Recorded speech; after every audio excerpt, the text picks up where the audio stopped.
So continuing on for your Chapter 7 assessment, number 11 asks you to find the product of two binomials. And gosh, we've done that so many times. It's double distributing. You're going to take your 3x, double distribute, take your 1, double distribute. Now what makes this problem a little more difficult is the way it's worded and what they're actually asking for. So first of all, I have found here the product of these two things. 3x times 2x gives me 6x squared.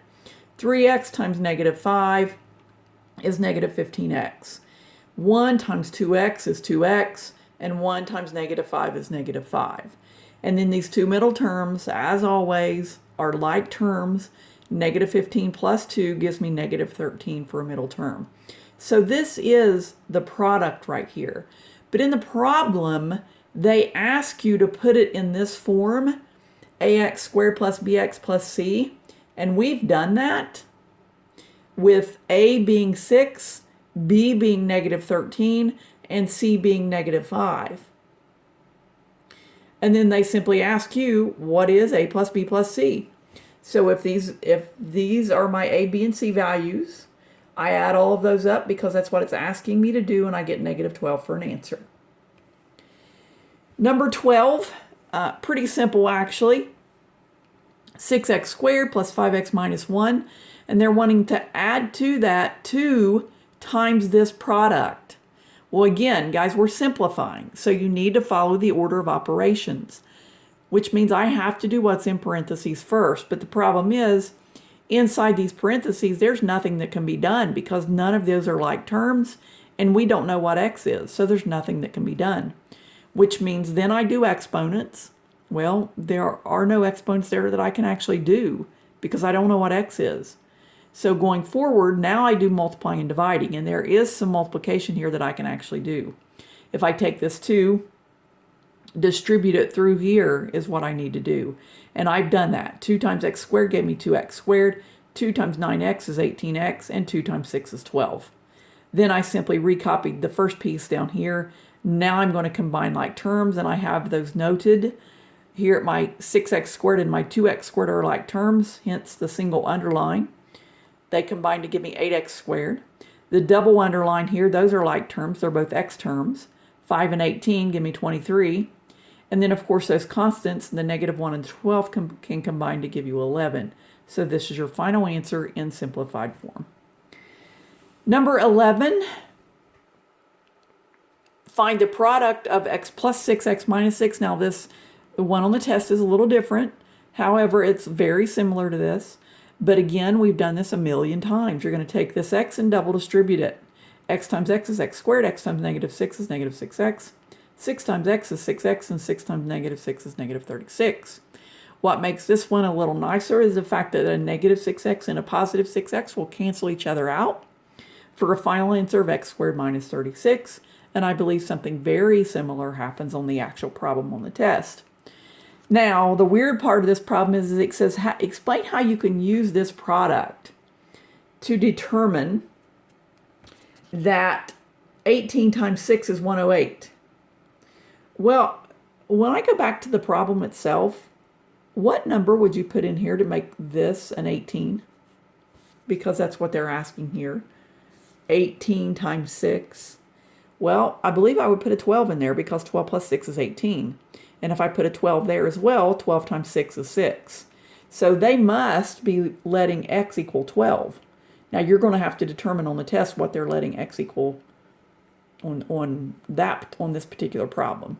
But in my case here, the example I've given, x must be 12 because 12 plus 6 is 18 and 12 minus 6 is 6. And that's what they're asking us to do here, 18 times 6. And they're wanting you to show that it's 108. Well, guys, if x is 12, all they're wanting you to do then is put a 12 into your answer. 12 squared is 144. I've done that here. 12 squared is 144. Minus your 36, and 144 minus 36 does give you the 108 over here.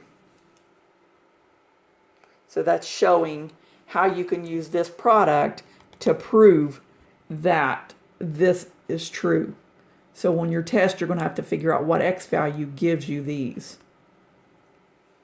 I knew that if I put a 12 in there for x, that's going to create an 18, and that's going to create a 6. All right, number 15. This is by far the hardest one on the test. Working through it here, they want you to take this expression and write it as the product of x plus 8 times another binomial. So what you need to notice here is that x plus 8 is actually a common factor in both of these terms. They both have x plus 8s in them. And here's the thing, and I know this is odd, but here's what you're basically asking yourself. I've used brackets here just to kind of make sure that you realize that these are separated. So here we go. X plus 8 times what will get me x plus 8 times 3x plus 5. And again, I know this seems silly, but x plus 8 times 3x plus 5 will get me x plus 8 times 3x plus 5. Now I recopy this minus sign in here, and now I'm simply asking myself, x plus 8 times what will get me x plus 8 times x minus 1? Well, x plus 8 times x minus 1 is x plus 8 times x minus 1. So I'm going to fill this in with x minus 1. Now from there, if you'll remember, the problem asks for another binomial. But to make this into a binomial, all you have to do is distribute that negative and combine like terms. So distributing that negative creates 3x plus 5 minus x plus 1. Because a negative, basically a negative 1 is what it is, but a negative times x gives me negative x, and negative times negative 1 gives me a positive 1. And then combine like terms here. 3x minus x leaves me with 2x, and then 5 plus 1 is 6. So you're going to take the x minus 8, or excuse me, x plus 8, and you're going to multiply it by the 2x plus 6 to create this. And I know that seems weird. You may or may not see it, but it is what it is. This right here is my answer. Now this next piece, I actually kind of feel like you should know this. It says, is it completely factored? And explain, well, here's our factorization. X plus 8 times 2x plus 6. But here's the thing. If you look at this answer that we got up top there, those two terms have a GCF. So it's not completely factored. So you're going to say no because of GCF. So what you're going to do then is simply pull a 2 out of this, because 2 goes into both of those, and make that an x plus 3. Because 2 times x is 2x, and 2 times 3 is 6. Recopying what I had here. Now that would be your final answer. However, typically it looks odd, because when we have a coefficient, we typically put the coefficient out front. So I would like for you to rewrite your final answer as 2 times x plus 8 times x plus 3. And that's your final.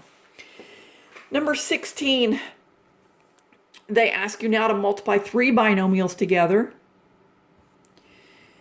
But when you're multiplying 3 things together, you've got to do 2 at a time. So we're going to do these 2 first and get an answer, and then take that answer and multiply it by the third one.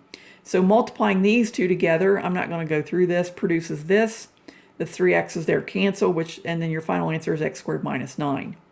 Then I pull this x plus 7 back into play, and then I go to double distribute. X squared times x is x cubed.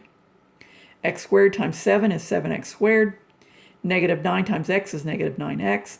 And negative 9 times 7 is negative 63.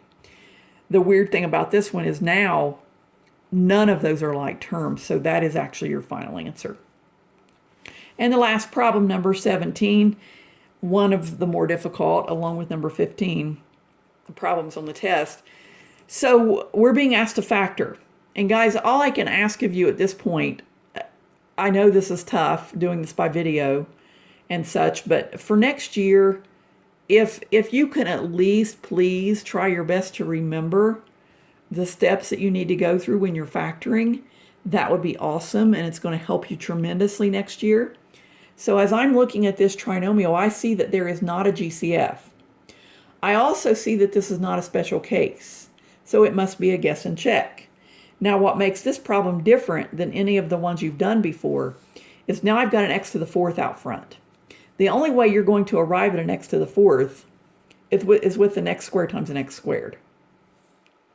Then if you'll remember, we hop over here and look at this 16. 16 times 1, 2 times 8. I immediately know that it's going to be 16 times 1 because those numbers will help me arrive at this middle term. Excuse me. And not only do I know it's 16 times 1, but I know it's a negative times a negative.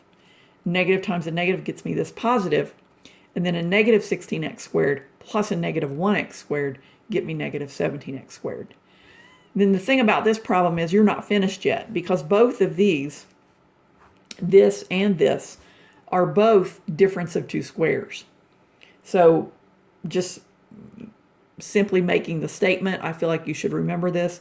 The difference of two squares is one of our special cases that we talk about up here. X squared minus 16 factors to x plus 4 times x minus 4. And x squared minus 1 is the difference of two squares again. Goes to x plus 1 times x minus 1. And that is your final answer. All right, so you should be able to complete your test on your own now with a lot of help from me in these videos. Please upload your test to Google Classroom when it's complete. I'm thinking Thursday evening will be your due date, but I will add the assignment now. Have a good evening.